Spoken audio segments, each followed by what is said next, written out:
நிச்சயமாக உள்ளே இருக்கக்கூடிய அந்த எம் முப்பாட்டன் பேரரசர் பெரும்படுகு முத்தரையுடைய சிலையை அதிகபட்சம் 10 to 15 நாள்ல திறக்கிறதுக்கான அத்துணை ஏற்பாடுகளையும் வீர முத்தரையர் முன்னேற்ற சங்கமும் தமிழர் தேசமும் செய்யும்.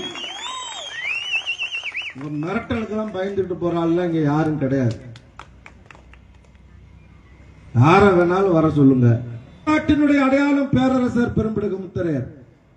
அவரை மூடி வச்சுட்டு இத்தனை பேர் வந்து போயிருக்கோம்னு நினைக்கும் போது ரொம்ப கொடுமையா இருக்கு.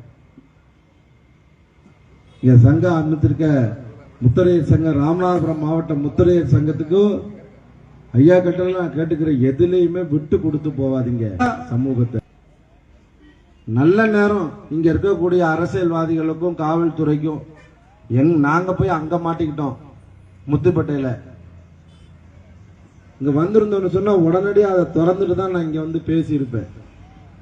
அவ்வளவு பேர் வரும்போது அதை ஏன் யாருமே பார்க்கலன்னா பாருங்களேன். அப்படிதான் இருக்கு இந்த சமூகம். கண்டும் காணாமல் போகிறோம். நான் கண்டும் காணாமல் போக மாட்டேன்.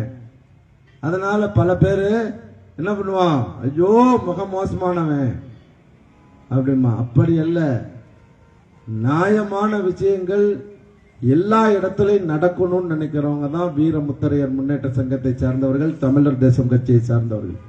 தெரிவித்துக் கொண்டு இந்த நிகழ்வை ஏற்பாடு செய்திருக்கிற ராமநாதபுரம் மாவட்ட முத்தரையர் சங்கத்தினுடைய அத்துணை பொறுப்பாளர்களுக்கும் என்னுடைய நெஞ்சம் நிறைந்த நன்றியை தெரிவித்துக் கொண்டு விடைபெறுகிறேன். நன்றி, வணக்கம்.